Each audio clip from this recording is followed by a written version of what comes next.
A report from the UK shows white British people will soon be outnumbered by Muslim migrants in the city of Birmingham. One America's Pearson Sharp explains how the reversal in population has also brought with it a wave of violent crime. This is Birmingham in the 1960s, a quaint little city in central England full of farmland, churches, and a bustling city center that enjoyed a very low crime rate and picturesque, historic streets. Flash forward a few decades.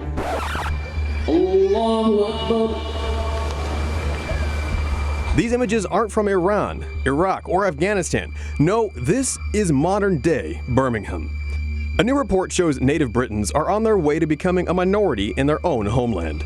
The latest demographics from Birmingham reveals that nearly half of those in the UK's most multicultural city are migrants or foreign-born. Experts say that white Brits will soon be outnumbered as the city continues to swell with residents from Africa and the Middle East. There are people from roughly 200 countries living in Birmingham, and some 50,000 of them don't speak any English at all. Immigrants make up 60% of Birmingham's growth over the last decade, but have also brought with them a massive spike in crime. Over the last few years, Muslim migrants have created areas of Birmingham known as no-go zones, places where non-Muslims are not welcome. This racist message was spray-painted on a wall in an inner-city ghetto of Birmingham in August of 2017. Native Brits say that it's a sad truth these areas are here to stay, and claim that many migrants have no intention of integrating or becoming British.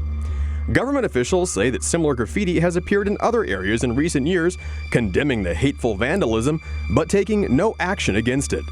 A recent government survey found that white residents in Birmingham feared for their safety and said parts of the city were now off limits.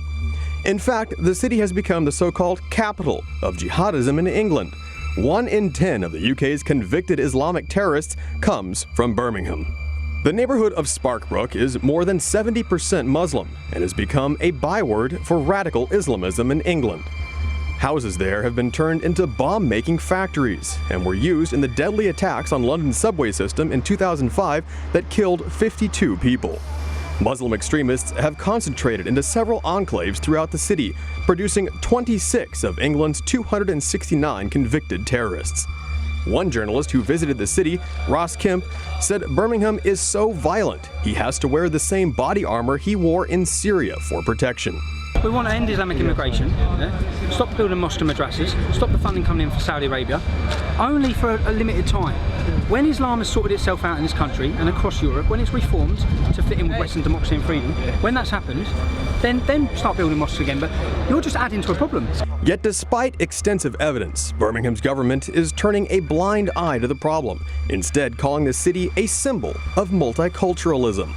Local leaders admit they're afraid of being called racist, and so they actively avoid getting involved in the city's growing jihadist movement. However, other politicians warn the Liberal City Council won't go after the immigrants because most Muslims vote for the Liberal Party. Local Christians and churches have been crowded out as well, with one main street, Ladypool Road, now home to over 22 mosques. Also on the rise are cases of children being sexually exploited by gangs of Muslim men, usually from Pakistan. Local counselors and experts warn that parents are being kept in the dark about such dangers, with the Birmingham Council refusing to alert parents to the situation. One gang member is suspected of raping 3 schoolgirls, but was bailed out on each occasion. 14 other gang members were also arrested in November for sexually assaulting underage girls. And in case some claim this problem is just limited to Birmingham, London, which has also seen a surge in immigration from Africa and the Middle East, just reported a 20% spike in cases of rape. Acid attacks, once unheard of in England but common in India and the Middle East, are also on the rise, along with a 30% increase in murders. Our message to all of the shops here, all of the businesses, is to fear Allah, fear God, give up the sale of alcohol, join us to command good and forbid evil. Police say they're baffled by the sharp increase, despite a shocking 84% of child grooming and rape cases in the UK involving gangs of Muslim men. Experts predict native white Britons will be a minority in their own country by the year 2050.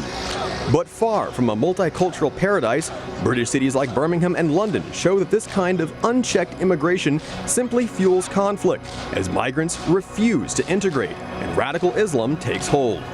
With politicians who protect the guilty simply for votes and police so afraid of being branded racist that they won't tackle the issue, the government is creating ghettos rife with crime and Islamic extremists.